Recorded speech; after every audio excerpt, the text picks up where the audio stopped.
የዛሬው ጦርነት እስከባድ ነው። እንግዲህ እንደምታዩት ዳኒና አብርሃም ሊጋደሉ ደርሰዋል ማለት ነው። ይሄ ላጫም አቤል ደግሞ እንግዲህ እንደምታዩት ከሜሪ ጋር በቃ ሊገዳደሉ ነው የደረሱት። ሩትዬ ግን ልክ ልኩን ነግረዋለች። አንተ የራስ ህይወት የለም ወይ? በሰው ህይወት ልክ እንደ እርጎ ዝንብ ትልቅ ጥልቅ የምትለው እስከዛሬ በህይወቴ ገብተ ብዙ ነገር ስታደርግ አይቻለሁ። ከዚህ በኋላ ደግሞ በህይወቴ እንድትገባ አልፈቅድልም አንተ ላጫም ብለዋለች። እንግዲህ እቺ ሄርሜላ የምትባለው እንግዲህ አሳፋሪ ቆሻሻ አንገቷን ደፍታለች። እንደምታዩት ይኸው ሩትዬ ደግሞ ቀብራራው እንግዲህ አንገቷን ደፍታ ቅብረር ብላ ቆማለች። ይቺ ንግስት የሆነች ሴት ማለት ነው። ሄርሜላ እንግዲህ እንደምታዩት ነው ይኸው ስራው ነው አንገት ያስደፋት። ጥሩ ስራ ብትሰራ ኖሮ ልክ እንደ ሩትዬ አንገቷን ነፍታ ትቆም ነበረና አንገቷን ደፍታለች። የዚህ ጋር በደንብ አይታችኋት ከሆነ ማለት ነው። ሰላም ሰላም ቤተሰብ እንዴት ናችሁ? ደህና ናቸው ወይ? ያለው እግዚአብሔር ይመስገን።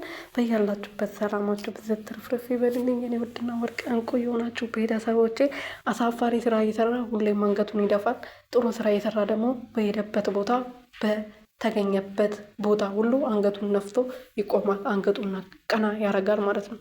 ሩትዬ ጥሩ ስራ ስለሰራች መጥፎ ነገር ስለሌለባት ትዳሯን ለመመለስ ብዙ ነገር ስላደረገች ነው አንገቷን ነፍታ የቆመችው። እቺ ደግሞ መጥፎ ስራ ስለሰራች ነው አንገቷን የደፋችው ማለት ነው። ስለዚህ አንገትን መድፋት ጥሩ አይደለም፣ ጥሩ ስራ መስራት ነው። የት ብትሄዱ ስማችሁን የሚያስመሰግነው፣ የት ብትሄዱ ደግሞ ጥሩ ስራ። መጥፎ ስራ ከሰራችሁ አሳፋሪ ሰው ነው የምትባሉት። እና ሄርሜላ ከዚህ ብዙ ነገር ትማሪያለሽ። አንገትሽን የደፋሽበትን ቀን